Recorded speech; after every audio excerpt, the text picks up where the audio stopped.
King Saul was the first king of Israel. Saul was afraid and hid when God tried to make him a king. Oh, God, how can you entrust me to such a great task? I'm from the smallest and the least tribe of Israel. God made Saul the head of all the tribes of Israel when he considered himself small.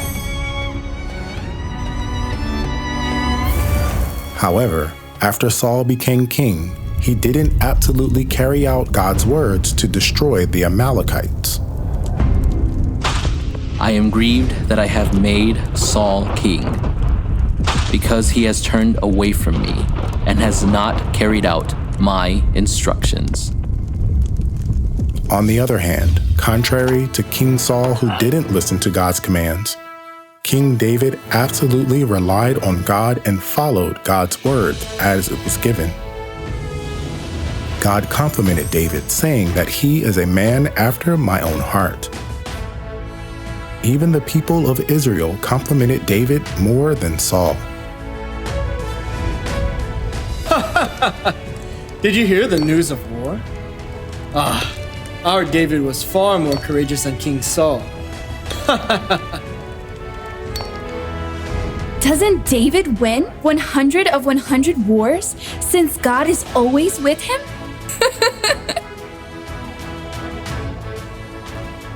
You're right. God complimented David that he is a man after my own heart. But King Saul?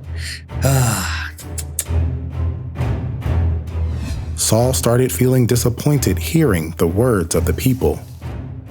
It's because he was the one appointed as king by God, being anointed with oil. But David, who was just a servant, is receiving greater love than him. One by one, these kinds of disappointing thoughts were piling up in Saul's heart. At last, he tried to kill David, who was loved by God and his people due to jealousy and envy. As a result, King Saul was abandoned by God and received a miserable end. By looking at the history of King Saul, how are we doing who are walking the path of faith?